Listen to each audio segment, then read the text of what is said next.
Pues interesante este tema sobre clase media y al respecto también Rodrigo Negrete nos va a presentar un ejercicio que ha hecho, interesante también. Rodrigo Negrete es licenciado en Economía, graduado con mención honorífica por la Facultad de Economía de la UNAM. Cuenta con una interesante trayectoria profesional en el INEGI. En junio de 2009 ya se integró como investigador en el instituto. Ha sido colaborador de diversas publicaciones y en revistas especializadas nacionales e internacionales, junto con otros autores y especialistas. Participó con una colaboración en la edición 2011 del libro La situación del trabajo en México, así como en la publicación de Naciones Unidas, Midiendo la calidad en el empleo. Ha representado al INEGI ante el área de estadísticas laborales de la OCDE, OIT y Eurostat, y ha sido comisionado por la División de Estadística de Naciones Unidas, OIT y el Grupo de Delhi, como miembro del equipo de 5 redactores del Manual Internacional sobre Encuestas de Medición del Empleo y la Economía Informal. Cedemos la palabra a Rodrigo. Gracias, Walter. Muchas gracias, Walter. Bueno, esto es un ejercicio exploratorio y no pretende ser más que eso. También, digamos, un poco en reacción, en respuesta a este libro que muchos de ustedes conocen o ubican, de clase mediero, pues que proclamaba que México, a través del acceso a ciertos bienes, por ejemplo, bienes durables, pues ya era un país de clase media sin saber que lo era. Entonces, bueno, esto es un ejercicio exploratorio y hay muchas convergencias con cosas que ya se han dicho aquí. Vamos a empezar hablando un poco del concepto de clase social. Pierre Bourdieu plantea esta pregunta: ¿clase es una construcción analítica o es una categoría popular? Y de alguna manera la respuesta que nos da es que, sobre todo cuando estamos en este abordaje, no podemos pretender así un objetivismo a ultranza. No podemos prescindir completamente de lo nocional o lo intuitivo. La idea de clase social está, digamos, en el imaginario social y no podemos completamente deshacernos de esa idea en el análisis. No es suficiente, pero la tenemos que tomar en cuenta. Entonces, la filosofía de lo que vamos a plantear aquí es que vamos a ir un tanto de lo que es lo intuitivo y lo vamos a refinar un poco más para llegar a definir un espacio que, con una alta probabilidad, es el que podría corresponder a las clases medias en el país. Entonces, bueno, ¿qué es lo intuitivo? Pues lo intuitivo es, ante todo, que es lo de clase media, está relacionado con cierto nivel de vida, con cierta capacidad de hacer válidas ciertas expectativas y desde ahí vamos a partir de lo que es nivel de vida como una condición necesaria, aunque no suficiente en el análisis. Tenemos que introducir, conforme se desarrolla el análisis, otros elementos. Entonces, bueno, esto ya lo dije. Vamos a partir de lo que es una intuición y la vamos a ir refinando y vamos a encontrar finalmente ese espacio. Como esto ya lo dije, esto ya me lo salto, les hago este favor. ¿Y en qué consistió esta exploración? Pues la exploración fueron básicamente, digamos, siete momentos. La selección, por supuesto, de la fuente de información, la selección de las variables de punto de partida, un análisis exploratorio de los datos, que no voy a poder abundar en eso, seleccionar el método de conglomeración que se va a aplicar. Ya se ha dicho que esto es un abordaje multivariado, pero además hay que probar los modelos multivariados que pueden responder mejor a la conglomeración. Aquí se usa un algoritmo muy poderoso que se perfeccionó en el INEGI, y después siguen unas fases analíticas más allá de lo algorítmico, en las que se empiezan a analizar los resultados de la conglomeración, y a determinar en dónde podría empezar y en dónde podría terminar las clases medias al tener la conglomeración completa, y finalmente se contrastan con otras investigaciones que se han hecho al respecto. La fuente en este caso se ciñe nada más a la información que nos da la ENIG 2010, no incorpora la información del módulo de condiciones socioeconómicas del mocoso, sino estrictamente de lo que es la ENIG 2010. Aquí no decidimos tomar como punto de partida el ingreso, sino más bien muchas variables de gasto por razones tanto de los problemas que en la conferencia magistral que dio Nora Lustig el día de ayer mencionó, problemas de subestimación, subdeclaración sistemática de los ingresos, y también por razones teóricas. Se necesita, digamos, si vamos a hablar de nivel de vida, digo, algo menos contingente que el ingreso corriente. Finalmente, es el gasto de los hogares lo que puede darnos una idea, digamos, del ingreso permanente de los hogares, más que el ingreso corriente en sí mismo. El ingreso es una variable que vamos a retomar más adelante, pero es una variable de salida, no es de punto de partida. ¿Qué variables utilizamos? Utilizamos básicamente estas variables que apuntan hacia estilo de vida, de alguna manera más allá de la subsistencia. Son 17 variables, bueno, ahí por simetría aparecen 18, pero es que está repetido hasta abajo: gastos en educación, cultura y recreación. Pero de esas 17 variables, 14 son en métrica monetaria. Varias cuestiones como gasto de tenencia, gasto en el recibo de luz, gastos en cuidados personales, gastos en alimentos y bebidas fuera del hogar. Entonces, bueno, este va a ser nuestro punto de partida inicial, aunque no nos vamos a quedar en eso, nada más. Debo decir, algo que me faltó decir, es que estas variables iniciales las tratamos intentamos colapsarlas en componentes principales, en una combinación lineal, digamos, que nos diera un indicador sintético de eso, pero descubrimos que no teníamos una gran ganancia al hacerlo.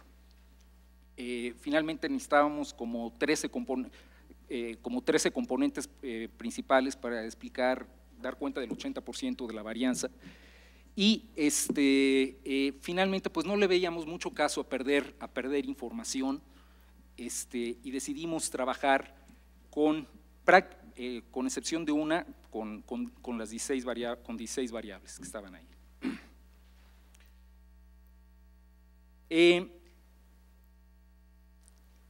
Aquí, bueno, ¿qué es finalmente lo que vamos a hacer? Pues lo que tenemos que clasificar. ¿Qué es lo que vamos a clasificar? Pues vamos a clasificar hogares, esa es nuestra unidad de clasificación. Entonces aquí, a manera de excursus, nada más una breve reflexión de lo que es lo univariado y lo multivariado. Muchos de ustedes lo saben, pero no está de más repasarlo, ¿no? Entonces, si nada más tuviéramos una variable como la temperatura en un termómetro, y como no estamos construyendo en hiles, sino digamos grupos que estamos buscando que sean muy homogéneos a su interior y heterogéneos con respecto a los demás, bueno, pues sería, lo que tendríamos es clasificar como en una escala a lo largo de un termómetro en el que los tramos de color no necesariamente son del mismo tamaño porque no son en hiles, ¿no?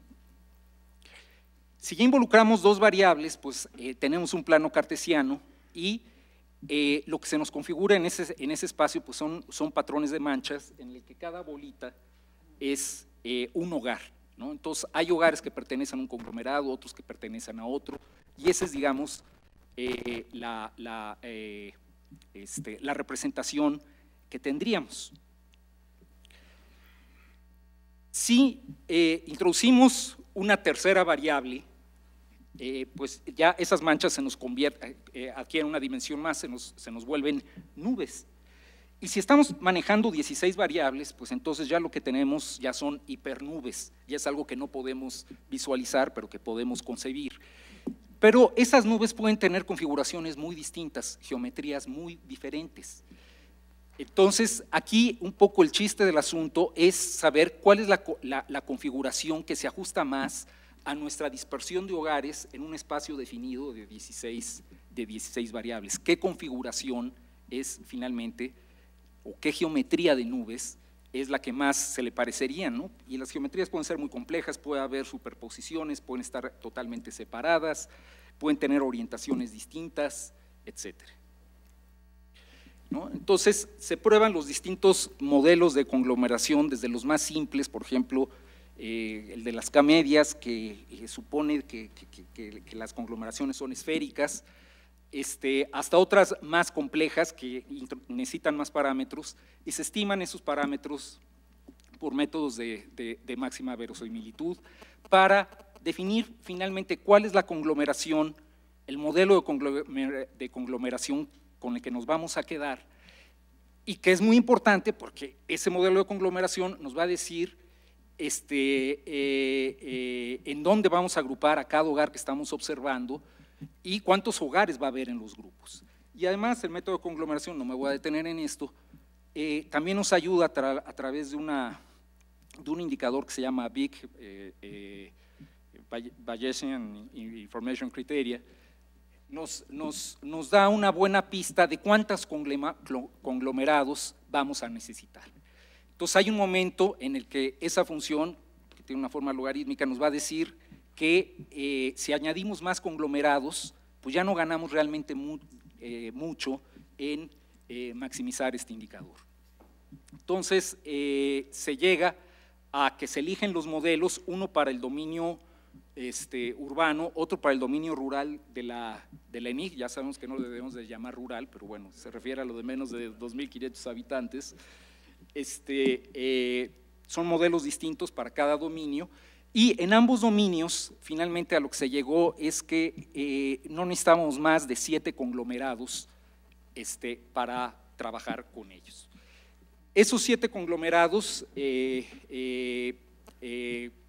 nos quiere decir que son 7 niveles de vida, no necesariamente 7 clases sociales, son 7 niveles de vida a partir de las variables con las que estamos trabajando.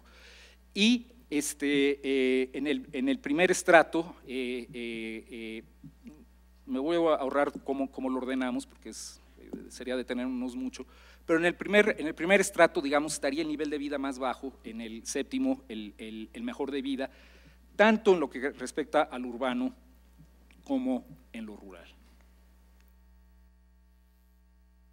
Entonces ya tenemos la conglomeración, ya terminó este algoritmo que nos permitió algorítmicamente definir, valga la redundancia, con qué modelo nos vamos a quedar, con cuántos conglomerados nos vamos a quedar en cada dominio. Y ahora lo que lo vamos a analizar es en función de estas variables, que son variables similares a las que se mencionó en la conferencia magistral anterior, que nos hablan de capital económico, nos hablan de capital cultural, nos hablan de jerarquía en el trabajo. No tenemos ese elemento de capital social que digamos, que no nos los da la ENIG, pero razonablemente nos da todos estos elementos que son reconocidos como que algo nos dicen, y lo que vamos a buscar es, bueno, y además de estas variables, entran en juego variables demográficas, y voy a decir más adelante por qué sí importan las variables demográficas en el análisis que vamos a hacer de los conglomerados. Ay, no sé qué hice, pero bueno. Ok. Entonces, como variable de salida teníamos entre otras el ingreso, no como punto de partida, y aquí lo que tenemos es el dominio urbano, en los 7 estratos del dominio urbano. Ahorita el nivel de ingreso, en sí el nivel no es lo que importa son las brechas o los brincos entre los distintos conglomerados ya ordenados ya en estratos. Entonces, lo que vemos es que se observa algún brinco entre el estrato 3 y el estrato 2 notable. En los estratos 6 y 7 se observa un brinco. Entonces, aquí la filosofía del análisis es detrás de estos brincos o detrás de estas brechas hay diferencias cualitativas. Si encontramos que sí las hay, entonces nos van a guiar para decidir a partir de qué estrato o a partir de qué conglomerado decimos que empiezan las clases medias y en dónde terminan.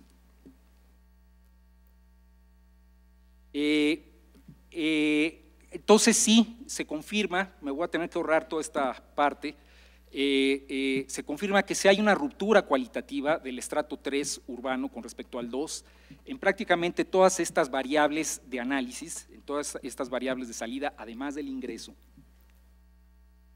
Y nos queda claro que es un estrato joven, que está en su ciclo de vida, lo está comenzando, y que desde ahí pueda arrancar la clase media en el ámbito urbano. En el ámbito también urbano nos dimos cuenta que sí, el conglomerado 7 sí tiene diferencias cualitativas que, por ejemplo, el conglomerado 6 no las tenía con respecto a los conglomerados que le antecedían, y que también tenía que ver por cuestiones demográficas, por momento demográfico. Entonces el conglomerado 6 parecía que tenía una ruptura de ingresos muy importante con respecto al que le antecedía, pero en realidad mucho tenía que ver con la demografía, que está en un ciclo de vida más avanzado, el conglomerado 6, y es en el conglomerado 7 en donde sí encontramos ruptura en nivel educativo, jerarquía en la ocupación, tipo de ocupación, directiva intelectual, acceso a la propiedad formal, en este caso a la vivienda. Sí se veía que hay rupturas con respecto a los estratos que le antecedían. No me voy a detener mucho en lo rural, pero en lo rural a la conclusión a la que llegamos es que, bueno, antes de terminar con esto, sí quiero decir que, aunque se habla mucho del truncamiento de la clase alta, digamos, en el ENIG, sí tenemos la convicción de que el ENIG alcanza a morder, si se quiere, la parte baja de la clase alta. O sea, sí la alcanza a morder. Obviamente no pesca a los millonarios en escala Godzilla, todo esto que se habló en la conferencia magisterial del día de ayer, claramente que no, pero sí alcanza a morder algo. Entonces, y en el ámbito rural, a la conclusión que llegamos es que no hay, el estrato 7 no es equiparable en nada al estrato 7 urbano y que no hay una clase alta propiamente en el ámbito o en el dominio de localidades de menos de 2.500 habitantes. Finalmente, con eso llegamos a establecer que el número de hogares en clase media baja, como hogares, tomando en cuenta como referencia la ENIG 2010, nos daría un 42.4%, que involucran al 39%, que es lo que estamos viendo en azul, al 39% de la población total. Eso es lo primero que nos daría ya al reordenar todos los estratos y conglomerados, tanto de lo urbano como de lo rural. Quiero subrayar que estamos hablando también, cuando hablamos estamos hablando también de clase baja y no de pobres. Lo de pobreza es un concepto que ya lo sabemos, está definido de manera precisa por Coneval, y aquí lo que estamos indicando simplemente es que, y coincide un poco con la literatura y con un debate en la sociología de Estados Unidos contemporáneo, en el que se discute si la pobreza es una clase social por sí misma o es una condición. Nosotros concluimos que es una condición en la que incurre un estrato, en la que puede incurrir con alta probabilidad un estrato social, pero que en sí misma no te define a una clase social. Por eso hablamos de clase baja y no de pobres. Bueno, ya vimos las magnitudes. En términos absolutos estaríamos hablando de 44 millones de personas, 12.3 millones de hogares, obviamente concentrados mucho más en la parte urbana que en la parte rural. Y me voy a saltar esta parte. Y simplemente ya comparando con otros estudios, con los de pobreza relativa, que son los de cilindros verdes, que están orbitando alrededor de la mediana del ingreso, o con el estudio de Felipe López Calva que nos acaba de exponer, encontramos una gran coincidencia, no con las de medida, con los métodos de medición relativa, sí con el de medición absoluta de López Calva y Juárez, una gran coincidencia, con la diferencia de que ellos dan este resultado con la ENIC 2008, nosotros con la ENIC. Sí hay una gran coincidencia de resultados. Finalmente, comparando con el 2000, aplicando la misma metodología con el 2000, ¿a qué llegamos? Bueno, a que sí hay un movimiento, sí ha habido un incremento en la primera década de este siglo XXI, de 4 puntos porcentuales, tanto en hogares como personas en clase media, pero ciertamente estamos todavía lejos para decir que este es un país de mayoría absoluta de clase media. A una tasa de interés compuesto estaríamos creciendo a 0.1 puntos porcentuales por año, o sea, es un paso muy lento, lo que significaría que para que este país fuera de mayoría absoluta de clase media, tendrían que pasar 21 años más, una generación completa más. Es un paso muy lento, no solo por las condiciones del país, por el bajo crecimiento económico que ha tenido el país en la primera década de este siglo y desde más atrás, sino porque también, después de todo, el tiempo de las clases sociales, su desplazamiento tiene que ser más lento, menos coyuntural. Es un tiempo que se parece más al de la geología que al de una variable de coyuntura. Entonces, tampoco nos sorprende que sea un movimiento lento, finalmente. Bueno, con eso concluyo. Gracias. Muy bien.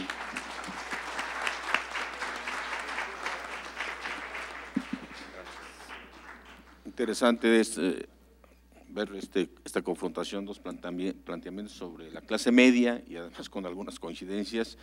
Y me parece que para continuar con esta medición, identificar clases sociales, nos convendría que siguiera Patricio, cuyo tema es clases sociales, pobreza y desigualdad, la distribución del ingreso, para posteriormente pasar a lo de movilidad social con Roberto Vélez, si no hay inconveniente, ¿verdad? Muy bien. Bueno, entonces nada más, Patricio Solís Gutiérrez, doctor en Sociología por la Universidad de Texas, obtuvo la maestría en Población por la Facultad Latinoamericana de Ciencias Sociales, sede en México en 1995, obtuvo la licenciatura en Sociología por la Facultad de Filosofía y Letras de la Universidad Autónoma de Nuevo León, ha sido estudiante visitante en el doctorado en el Max Planck Institute de Rostock, Alemania. Actualmente es profesor investigador en el Centro de Estudios Sociológicos del Colegio de México. Cedemos la palabra. Muchas gracias. Muchas gracias también por la invitación, aunque soy de casa, pero por la parte de INEGI me da mucho gusto estar colaborando en este esfuerzo, en este seminario. Quiero adelantar, decir que este es un trabajo que recién terminamos de escribirlo, es un capítulo, es un artículo que va a salir en una revista, quizá en unos un par de meses, y Gabriela Benza, exalumna del doctorado en Sociología del Colegio de México, ahora en la Universidad de Buenos Aires, es coautora del trabajo, y para poner las cosas en antecedentes, se trata de una revista que va a tener como tema monográfico los saldos de las presidencias, de la alternancia presidencial panista. Entonces, no es por ningún afán de polemizar que pongo esto, sino porque está planteado en esos términos, y en esos términos es que construyo este trabajo, que se extiende del periodo del año 2000 a 2012. La siguiente, ¿por dónde está el...? Bueno, entonces una cosa que conviene comenzar diciendo es que la alternancia presidencial se produjo en el marco de crecientes reclamos por justicia social. Es decir, no solo el cambio, el ingreso del PAN a Los Pinos, la salida del PRI en aquel momento, representó no solo una esperanza o una posibilidad de mayor democratización en términos de representación política, sino también implicaba o incluía un reclamo de reducción de pobreza, de reducción de desigualdades y de abatir las situaciones de apremio social en las que se encontraba el país. Ahora, luego de 12 años, vale la pena preguntarse, con el regreso del Pío a los Pinos, ¿qué tanto se avanzó durante los gobiernos panistas en materia de reducción de la pobreza y la desigualdad? Ahora, aquí ya se habló ayer, se ha hablado hoy mismo sobre las tendencias generales. Sabemos que hay resultados mixtos. Durante el periodo 2000-2006, digamos, si lo vemos en sexenios, no necesariamente coincide con los periodos en los que esto ocurrió, pero en el sexenio 2000-2006 hubo una reducción de la pobreza y después hubo un posterior repunte asociado a la crisis económica. Y también existe una reducción leve en la desigualdad. Aquí pongo de ingresos, la reducción es general, es una reducción leve en los niveles generales de desigualdad, pero la desigualdad, nuevamente ya esto ya se ha mencionado, sigue siendo muy elevada en México. México es uno de los países con mayores niveles de desigualdad en la OCDE, es el segundo, y compitiendo con Chile, otro país de América Latina. Entonces por ahí nos situamos todavía con niveles elevados de desigualdad. Entonces esto nos lleva a la idea de que existen niveles de pobreza y desigualdad que son persistentes y que responden a rasgos de corte estructural que han cambiado poco en el periodo. Sí, más allá de que podemos argumentar y escribir cantidad de reportes o papers, artículos, etcétera, sobre los cambios existentes, en general la situación se mantiene en cierto nivel de alta pobreza o alta incidencia y de altos niveles de desigualdad. Y bueno, nosotros sostenemos que hay rasgos de corte estructural que contribuyen a explicar esto. Ahora, creemos que un rasgo clave para explicar esta persistencia de factores estructurales se encuentra en el mercado de trabajo. Y Luis Felipe lo señalaba, en esto vamos a tener un contrapunto con Luis Felipe, creo que interesante, que va a contribuir al debate. ¿Sí? Hay varias maneras de enfocar la noción de clases y hay varias maneras de enfocar las cuestiones de desigualdad y pobreza. Y en términos de mercados de trabajo en específico, también hay distintas maneras de comprender y de analizar la estructuración de los mercados de trabajo. Aquí vamos a elegir un enfoque de clases sociales, pero a diferencia de lo que se ha presentado acá, es el enfoque de clases sociales clásico de la sociología. ¿Sí? Pues creemos que este enfoque nos permite establecer puentes con estudios de estratificación y movilidad social en todo este campo de estudios sociológicos, al tiempo que proporciona una mirada general de la estratificación social en la sociedad mexicana y sobre todo le da rostro social a las transformaciones o la ausencia de ellas que han ocurrido en el país durante este periodo. Entonces, ¿qué implica tener un enfoque sociológico de clases sociales? Bueno, las clases sociales desde la perspectiva de la sociología se definen como posiciones en el mercado de trabajo. ¿Sí? Y la posición en el mercado de trabajo, es decir, es importante, la posición en el mercado de trabajo es el punto de definición y es importante porque define esta posición probabilidades diferentes de acceso a niveles de vida. Esta es la perspectiva weberiana de la que hablaba Luis Felipe antes. ¿Sí? Desde la perspectiva weberiana es importante entender esto porque aquí está justamente el contraste. ¿Sí? No se habla de posiciones de clase como isomórfica con niveles de bienestar, sino como posiciones de clase. La posición de clase define una probabilidad de acceso a distintos niveles de vida y de ahí vienen las variaciones que hacía referencia Luis Felipe cuando marcaba el contraste y decía, bueno, si vamos a verlo desde la perspectiva de bienestar, la perspectiva de clase sociológica no nos permite hacer la homología directamente por la variabilidad que existe al interior de las clases. Estas probabilidades diferentes de acceso a niveles de vida, sin embargo, pueden llegar a ser muy grandes o pueden llegar a ser muy pequeñas y esto marca diferencias entre clases sociales, que es lo que vamos a centrarnos a analizar. Ahora, hay otro aspecto que es de corte más relacional, incluso más ambicioso de la perspectiva sociológica de clases sociales, que es que las posiciones de clase implican, al menos potencialmente, acceso a redes de relaciones sociales diferentes.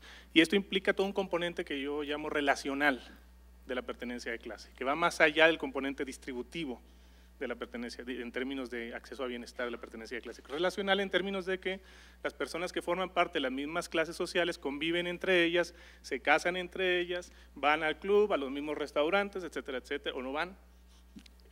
Y esto marca diferencias relacionales que tienen implicaciones agregadas posteriores sobre la vida de las personas.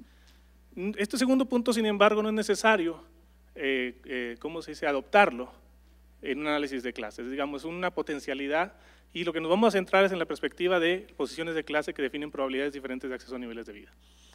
Ahora, el esquema de clases que vamos a usar es el de Erickson y Goldthorpe, es justamente el esquema que planteaba Luis Felipe, el esquema de clases Kazmin, que para construirse parte de una división primaria, de acuerdo a de las personas ocupadas, por el tipo de relación laboral que establecen, ¿sí? Esa división primaria básicamente es entre empleadores, quienes emplean gente, dependientes, que son asalariados en su mayoría, o trabajadores por cuenta propia, ¿sí? Y una segunda división, que es por el tipo de relación de autoridad y el comando de habilidades especializadas que tienen particularmente los asalariados, ¿sí? Y esto se asocia con las tendencias de especialización y diversificación de los mercados de trabajo en las sociedades modernas, en donde no todos los asalariados son los proletarios del siglo XIX de los que hablaba Marx. Tenemos una diferenciación dentro de los asalariados de acuerdo al tipo de relación que establecen, en donde una distinción fundamental es la que se establece entre una relación de servicios, propia de trabajo burocrático, en oficina, etcétera, y una relación contractual y altamente regulada, como la de las clases obreras asalariadas. Esto nos lleva a un esquema de clases, que es el que se presenta acá, que tiene básicamente 10 clases, en donde las clases superiores, no voy a detenerme mucho acá porque es larga la explicación, están definidas por los altos directivos y profesionales, gerentes, profesionales, empleadores con más de 10 empleados, técnicos superiores y directivos intermedios, oficinistas, dependientes de comercio y pequeños empleadores. Les llamo clases medias y superiores porque por supuesto me encanta entrar en el debate y entonces después no voy a ceder a la tentación, o voy a ceder a la tentación de hacer una propia estimación de la evolución de las clases medias también. Ahora, las clases superiores, acá mucho cuidado con esto, porque la noción de clases superiores está presente ahí, pero en nuestras mediciones, como suele ocurrir, estamos cortados por arriba, las clases superiores no las agarramos en las encuestas, entonces esto es una de las limitaciones que tenemos.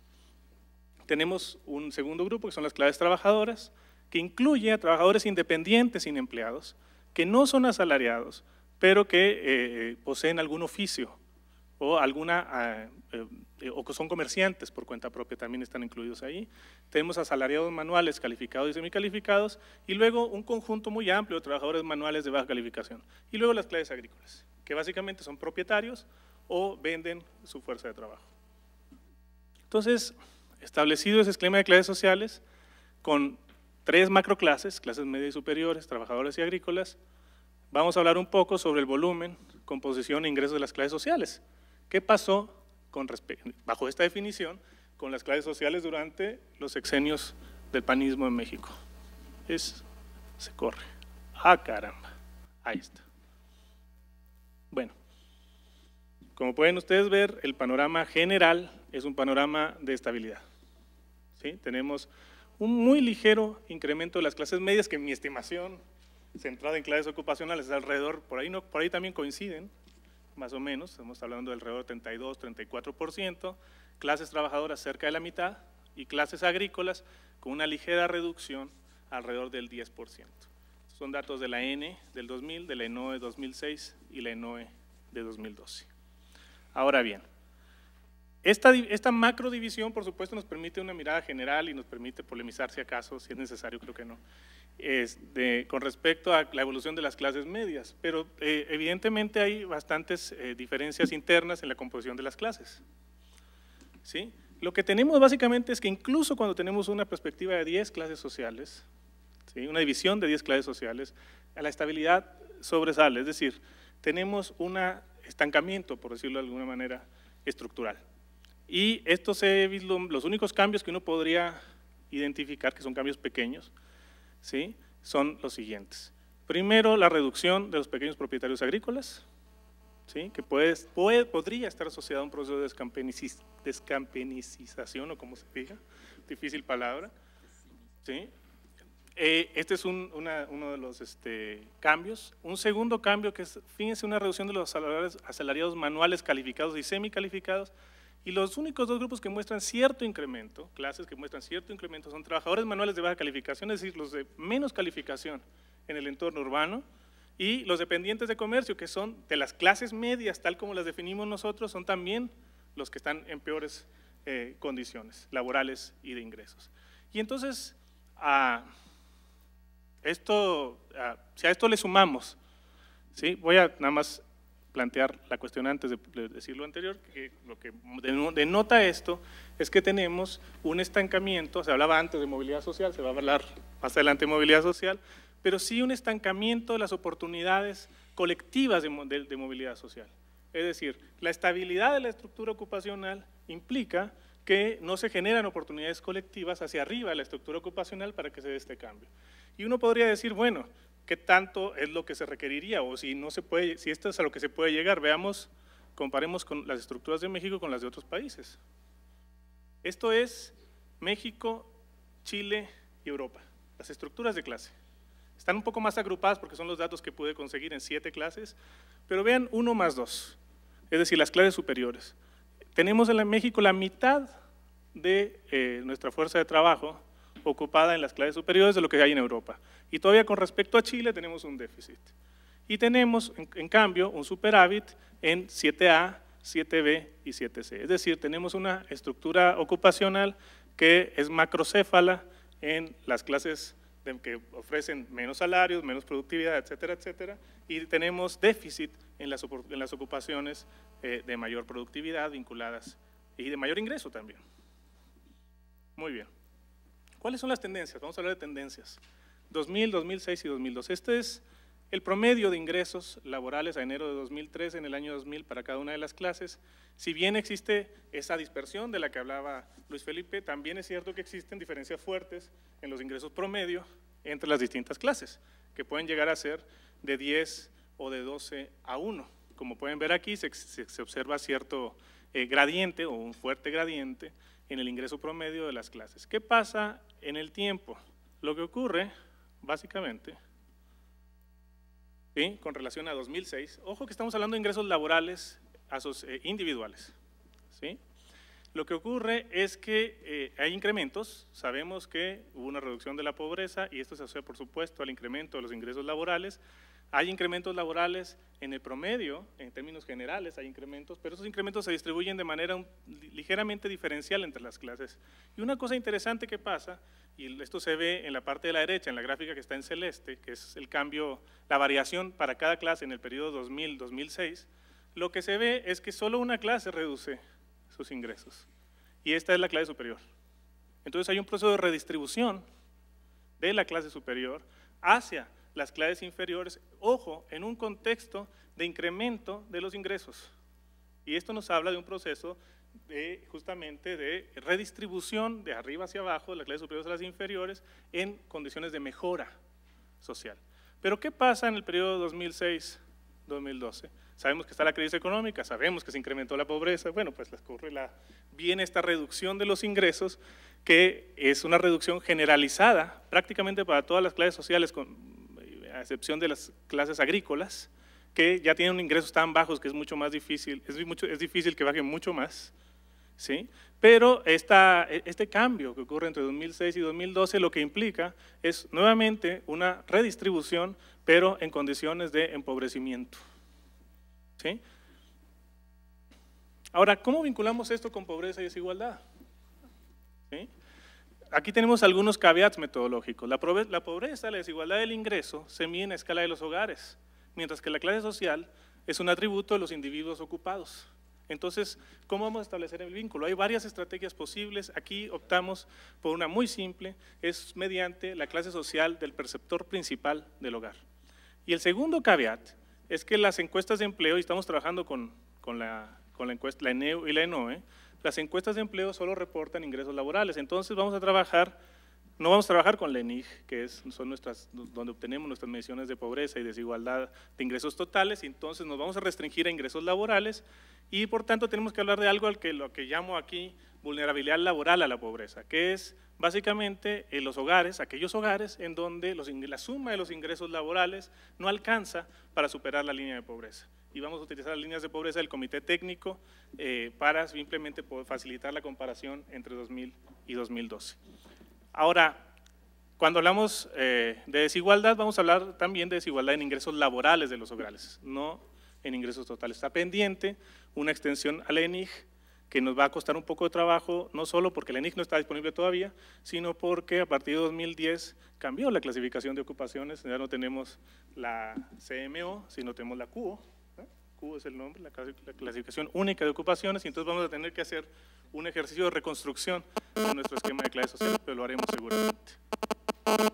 Esta es la vulnerabilidad laboral a la pobreza. De capacidades, utilizo una mala línea de capacidades, las otras líneas se distribuyen más o menos de la misma manera, por supuesto con diferentes niveles. De los hogares según la clase social del perceptor principal, solo el perceptor principal, en 2000. Como podemos ver, las clases agrícolas, la vulnerabilidad a la pobreza por ingresos laborales es altísima, estamos hablando de 70, 80%, 50% en los asalariados agrícolas, y en la medida que vamos ascendiendo hay una tendencia, un gradiente bastante claro de reducción. Ahora, ¿qué ocurre en 2006? Bueno, esto es paralelo a lo que pasaba con los ingresos laborales individuales. Lo que ocurre es que la vulnerabilidad a la pobreza no se desciende, voy por 5 minutos, gracias, no se reduce en los grupos altos, en las clases altas, y se reduce fuertemente en las clases bajas. Y esto implica una mejora. Recordemos que es en un contexto de mejora de los ingresos. En cambio, en 2012 tenemos un retroceso marcado. Pero lo que es muy importante plantear acá es que este retroceso abarca o incluye o afecta de manera más fuerte a ciertos grupos de las clases medias ocupacionales. Dependientes de comercio es uno de ellos, ¿sí? Trabajadores independientes sin empleados también es uno de ellos, en donde se incrementa la vulnerabilidad a la caída de la pobreza en el periodo. ¿Qué pasa con la desigualdad?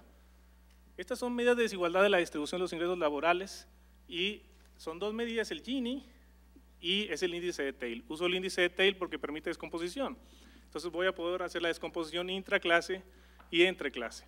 Y lo que observamos básicamente es la tendencia esperada, una reducción, ya lo sabíamos, una reducción de la desigualdad en los ingresos laborales, pero el tema que es bien interesante acá es que el componente que más se reduce es el componente entre clases, es decir, las diferencias entre las clases sociales se están reduciendo. Y esto podría ser considerado un rasgo positivo, es decir, estamos reduciendo la desigualdad entre clases sociales en la distribución del ingreso. Pero lo que ocurre, si esta es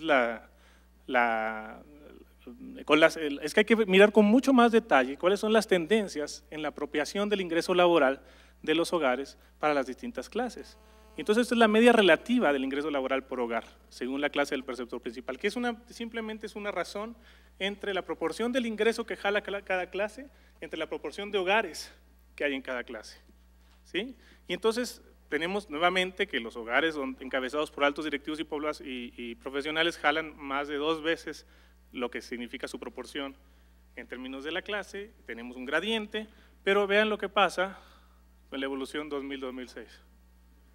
En términos de ingresos laborales. Básicamente, lo que podemos observar acá es que prácticamente no hay cambios en la media relativa, salvo el estrato de arriba, los altos directivos y profesionales, ¿sí? ¿Y qué pasa con 2006-2012? Pues algo parecido.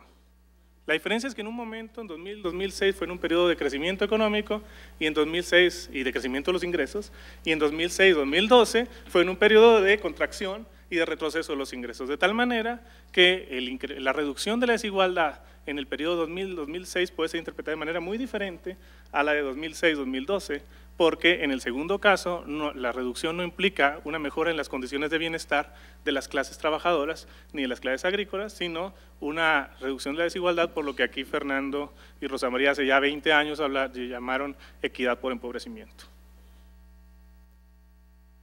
Las conclusiones son básicamente estas, las voy a leer porque no tengo tiempo. Durante el periodo, los avances en reducción de la pobreza y la desigualdad fueron insuficientes. Esto se explica en buena medida por rasgos estructurales persistentes en los mercados de trabajo. El enfoque sociológico de clases sociales permite dar rostro social a estos rasgos estructurales, es decir, permite identificar cuáles son las clases sociales o las clases ocupacionales que están involucradas en estos cambios. Uno de estos rasgos es la ausencia de cambios en la estructura de clases que faciliten la movilidad social colectiva hacia posiciones de mayor productividad e ingresos. La vulnerabilidad a la pobreza es mucho mayor en las clases agrícolas y trabajadoras, aunque algunas clases medias incrementaron su riesgo de empobrecimiento durante 2006-2012. La reducción de la desigualdad en ingresos, estamos hablando de ingresos laborales en este caso, con ese caveat que es importante, se produjo fundamentalmente debido a la equidad por empobrecimiento de las clases medias superiores, no a la mejora de los ingresos reales de las clases trabajadoras. Y entonces esto deja una pregunta. Esta reducción de la desigualdad es un rasgo coyuntural del recorte de las rentas de estas clases superiores, y si esto es así, ¿qué va a pasar en el futuro? Si tenemos un nuevo ciclo de crecimiento, volverá a despegarse estas clases superiores en la apropiación de las rentas, y entonces no tenemos un rasgo de reducción estructural de la desigualdad vinculado y permanente en el tiempo. Muchas gracias. Excelente, muchas gracias.